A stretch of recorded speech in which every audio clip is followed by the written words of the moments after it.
Assalamualaikum warahmatullahi wabarakatuh. Bertemu lagi dengan saya Pak Ruli pada mata pelajaran Manajemen Produksi, Penulisan Naskah dan Penyutradaraan untuk kelas 11. Nah, kali ini kita akan belajar tentang penulisan naskah berita TV.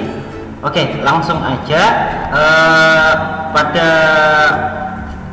bab ini kita harus bisa melakukan penulisan naskah berita. Nah, ini adalah step-step dalam penulisan naskah berita. Yang pertama, kita harus menggunakan konversasional, yaitu gaya bahasa bertutur seperti percakapan sehari-hari, sehingga pendengar itu mudah dalam memahami apa yang kita katakan. Yang kedua, jelas atau clear. Yang ketiga, ringkas atau singkat, yaitu to the point. Yang selanjutnya ada compelling, yaitu kalimat aktif. Kalau kalian belum paham tentang kalimat aktif sama kalimat pasif, itu bisa belajar di bahasa Indonesia. Kalau kalimat aktif itu lebih menggunakan me, kalau kalimat pasif itu di. Contohnya adalah Elsa menyapu di halaman, itu kalimat aktif. Kalau kalimat pasif, halaman disapu Elsa, itu kalimat pasif. Yang selanjutnya adalah bebas kata klise. Jadi sebisa mungkin kita menjauhi kata-kata yang memiliki makna ganda seperti bermuka dua atau berwajah dua, terus seperti telapak kaki ibu dan lain-lain. Jadi langsung to the point. Kalimat atau pernyataan klise ini sudah tadi kita kasus itu masih dalam penyelidikan. Contoh kalimat klise seperti bisa tidak memberi informasi tambahan apapun kepada pemirsa. Jadi ada kalimat yang nggak perlu dikatakan. Next. Lalu untuk bahasa tutur informal dalam arti struktur kalimat berhubungan struktur bahasa formal. Kalau presenter itu kan bersifat formal, tapi kalau dalam penulisan berita itu informal. Bisa kalian lihat contoh-contoh berita yang ada pada koran.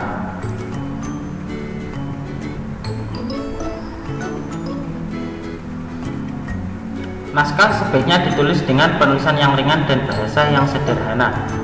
Ini untuk antisipasi untuk orang-orang yang memiliki tingkat pendidikan rendah, jadi bisa juga memahami apa yang kita tulis. Kalau kita bahasanya menggunakan bahasa-bahasa yang ilmiah, mungkin banyak yang nggak paham maksudnya ya.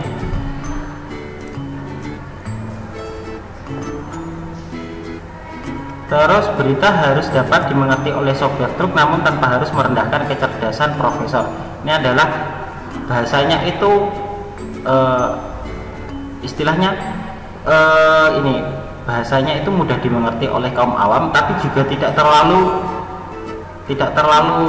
rendah gaya bahasanya. Lalu kalimat dalam naskah, satu kalimat maksimal dari 20 kata. Kalau kalimat itu adalah titik sampai titik, itu namanya kalimat.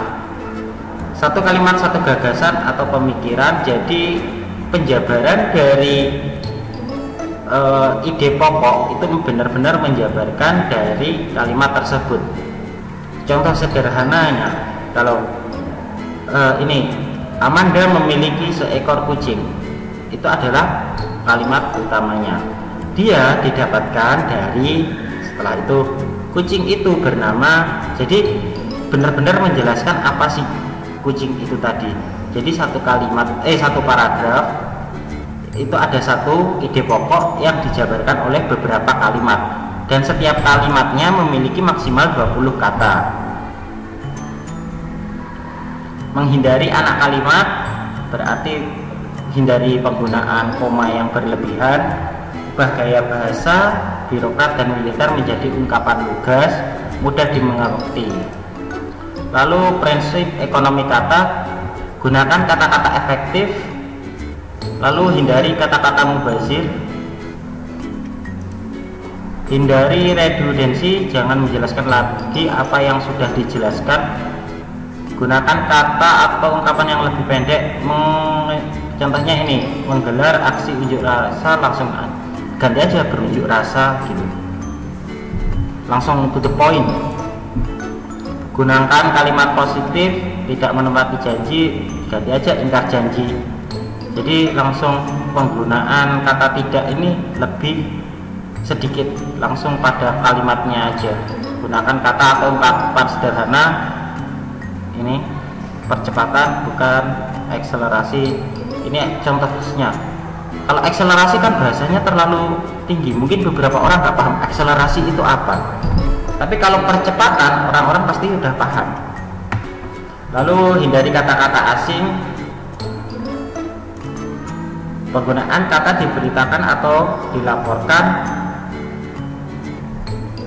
Lalu harus menulis sumber ketika menulis.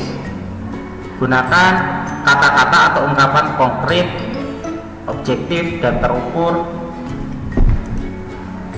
Lalu jangan terlalu banyak menuliskan angka-angka. Biasanya orang ketika membaca koran atau membaca koran, ketika membaca koran terus kalian melihat angka, biasanya angkanya itu dilewati dalam membacanya.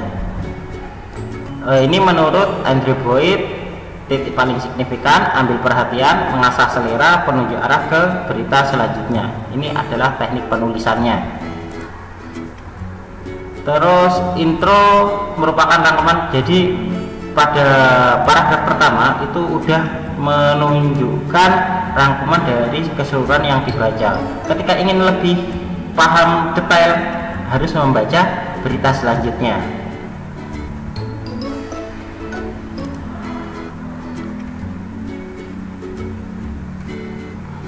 Ini bagian-bagian dalam penulisan berita, bisa dibaca sendiri ya. Nah, intro itu kalau kalian belum paham, intro itu adalah awal dari berita. Jadi ada hard intro, soft intro, intro sapaan, pertanyaan, payung, dan humor terlebih dahulu. Kalau kalian sering-sering membaca koran pasti kalian paham kok ini tipe yang mana. Jadi kalau hard intro itu dari awal itu udah tegang. Kalau soft intro itu seperti mudah dipahami dulu, setelah itu baru terjadinya konflik. Lalu ada sapaan yang mulai pemirsa saat ini, nah kayak gitulah. Tipe hard intro itu menyematkan paling penting langsung kejadian seperti yang saya katakan tadi. Jadi langsung tegang di awal. Ini contohnya, 5 anggota keluarga tewas dibunuh di rumahnya di Rawamangun, Jakarta Timur pagi tadi. Jadi orang langsung pengen, wah siapa pembunuhnya, siapa aja sih 5 orang ini. Nah kayak gitu. Kalau soft intro itu untuk feature pemeriksaan dini merupakan kunci utama penyegah kematian akibat penyakit kanker.